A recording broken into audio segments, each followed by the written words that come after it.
স্ত্রীরা আমাদের কাছে কি পায়, আমরা কি কি দিব তাদেরকে, বলেন তো আল্লাহ নবী, ওরা আমাদের কাছে কি পায়? এক, ফাকসুহামাক্তা সাইতা, যে মানের কাপড় পরো সে মানের পরাবা, আতেমা মাতায় এমতা, যে মানের খাদ্য খাও সে মানের খাওয়াবা। খাওয়া কাপড় পরা থেকে শুরু, কাপড়ের জিম্মেদারি আপনাকে দিতে হবে। ও যদি অভিমান করে তাহলে তার খারাপ, অভিমান করলে শয়তান সুযোগ পাবে। অভিমান কি জিনিস? কত যে তোমাকে বললাম যে একটু চিকন শাড়ি কিনো, একটু চিকন শাড়ি কিনো, তুমি কিনলে না, এর নাম হলো অভিমান। একবার যদি অভিমান করে মহিলা, তাহলে শয়তান তার সংসার ভেঙে ছেড়ে দিবে। একবার মা দেয়নি, আর একবার চেয়েছে তখন দেয়নি, তখন পরের দিন বলবে তোমার কাছে কত চেয়ে তুমি কোনোদিনই দাও না। এই যে শয়তান বলাচ্ছে, দিনে মানে কি বলিস তুই, দাও না তো তুমি, দিনেও তুই চলে যাও, ছেড়ে দাও, চলে যাও। আমি 1 মিনিটের মধ্যে 3 তালাক দিয়েছে, 10 তালাক দিয়েছে। শয়তান এই পর্যন্ত বলছে অভিমান করবেন না। মহিলা যেন অভিমান না করে, আর প্রতিবাদ করবেন না, সংসার ঠান্ডা হবে। মহিলার উচিত এভাবে বলা, চিকন কাপড় হলেও তোমার খুশি তো আমার খুশি, মোটা কাপড় হলে তোমার খুশি তো আমার খুশি। আমি চাঁপাইনবাবগঞ্জের গ্রামের মহিলা, লবণ ভাতেই খুশি, যাতে আপনি খুশি আমি তাতেই খুশি। আমার জীবনটা আপনার সাথে মিশিয়ে দিতে চায়, আপনার মতো হয়ে, আমার মতো হয়ে নয়, আপনার মতো হয়ে। তাহলে শয়তান সুন্দর করে বাড়ি থেকে চলে যাবে। আর একবার যদি খালি অভিমান করার সুযোগ পায়, তাহলে ওকে তালাক দেওয়া পর্যন্ত চালাবে।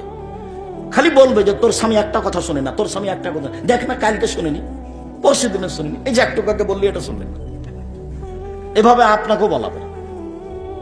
এই জন্য প্রতিবাদ, হ্যাঁ তুমি এই কথা বললে কেন, এই তুই কথা বললি কেন, এই তোমার মাকে এই কথা তুই বললি কেন, হ্যাঁ তুই বললি কেন, তো বলেছি তুই কি হবে, তো বলেছি তুই চলে যাও, তো ছেড়ে দাও চলে যাও, এই যে শুরু হয়ে গেছে। এখন একটু পরে তালাক দিয়ে দিবে। এই পর্যন্ত শয়তান থাকে, সাবধান, মুখ খারাপ করবেন না। আল্লাহ রাসূল বলছেন বউকে কটু কথা বলবা না। 3, 4 বউয়ের মুখের উপরে মারবা না, মারা যদি লাগে তো মুখের উপরে মারো।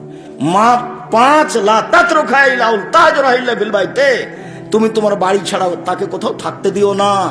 খালার বাড়ি যেতে পাবে না, নানির বাড়ি যেতে পাবে না, মায়ের বাড়ি যেতে পাবে না, জরুরি প্রয়োজন ছাড়া আপনার বাড়ি ত্যাগ করতে পাবে না। বাজার যাও তো বহু দূরের কথা, বাজার তো বহু দূরের কথা, মার্কেট তো বহু দূরের কথা। ভ্যানিটি ব্যাগটা হাতে করে চলা আপনাকে খারাপ লাগে না? দিনরাত ভ্যানে উঠে ঘুরে আপনাকে খারাপ লাগে না কেন? আমরা যদি একদিন দেখি এরকম ভ্যানে উঠেছে অজ্ঞানে, শরম থাকা দরকার, আপনাকে খারাপ লাগা উচিত। যাবে কেন? জরুরি প্রয়োজন ছাড়া বাড়ি বাইরে যেতে পারবে না। আগে যেমন আপনার ফুফু আপনার খালা নানিকে দেখতেন যে পুরুষ মানুষ সামনে পড়লে ওরা কি করতে, হাঁটতে হাঁটতে একদিকে যে দাঁড়াইতো, তাই না? ফুফুর বাড়ি গেছেন, ফুফুকে আসছে সাথে, তখন রাস্তায় মানুষ পড়েছে, তখন ফুফু কি করেছে? আমি হাঁটতে থেকেছি, দেখছি আর একটু আগে ফুফু একদিকে দাঁড়িয়ে আছে, তো লোকটা যখন পার হয়ে গেছে তখন আমার ফুফু আবার হাঁটতে লাগলো। এইটা স্বভাব ছিল। তো পুরুষ মানুষ দেখলে তারা রাস্তা থেকে সরে যেয়ে দাঁড়াইতো।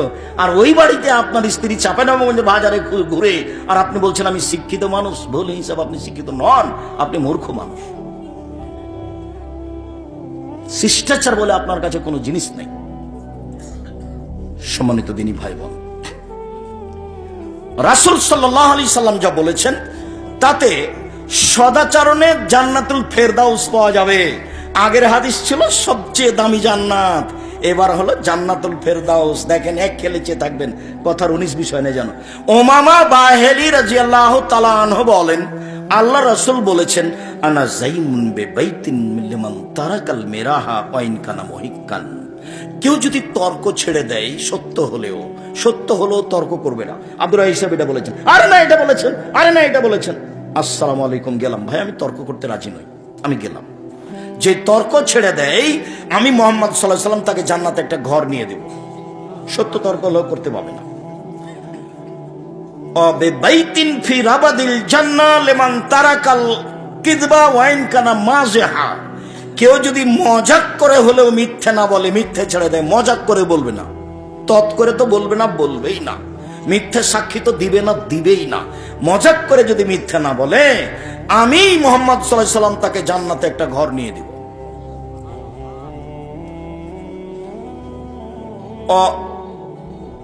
ওমান হাসানা খলকাহু আলাল জান্নাত লিমান হাসানা খলকাহু।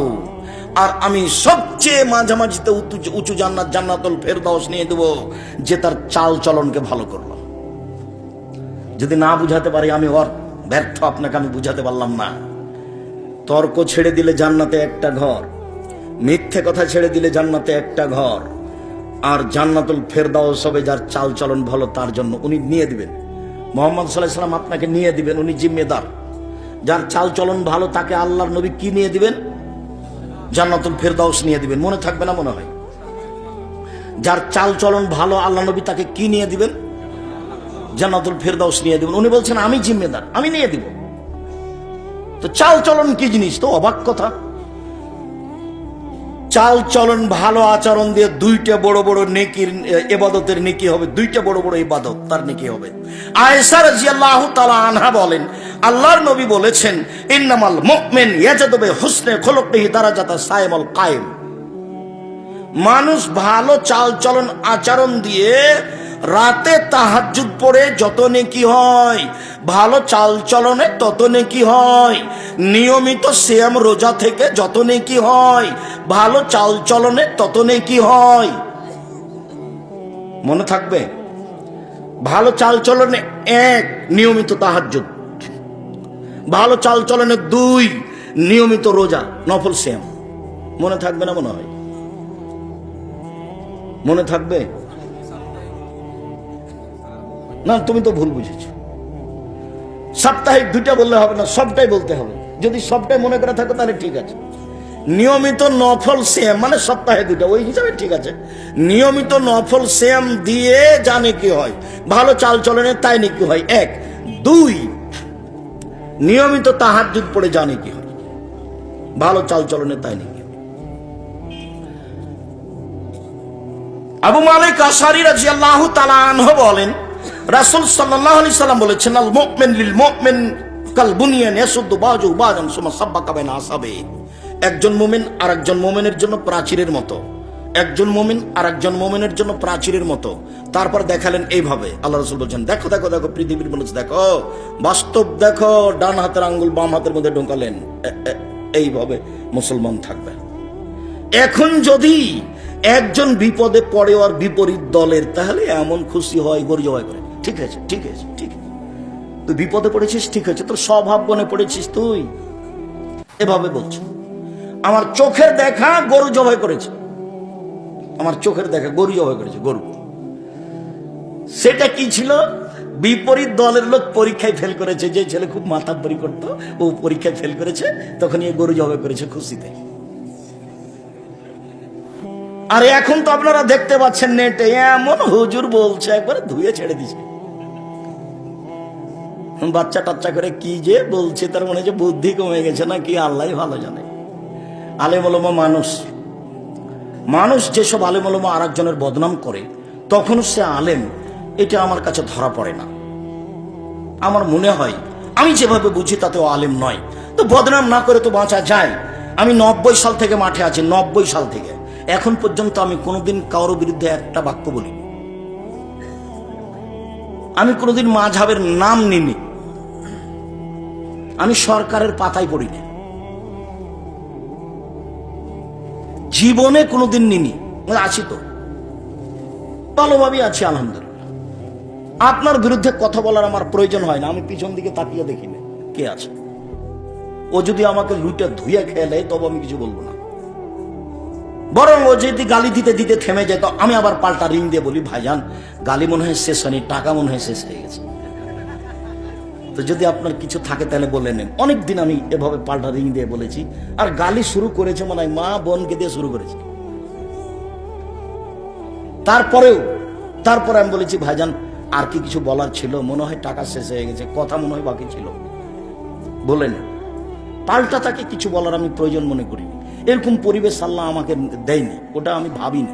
আর আমি জীবনে যা করছি তা আমি ভেবে চিন্তে করিনি, কোনো পরামর্শ বৈঠক করে করিনি। যা করি সব এমনিতেই আসে। আমি কোনোদিন কারো বক্তব্য শুনতে যাইনি। কে কি বলে এটা হিসাব করতে পারি না।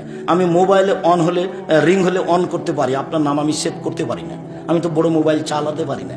কে আমাকে গালি দিল, ধুয়ে ছেড়ে দিল, সেটা আমি দেখিও না।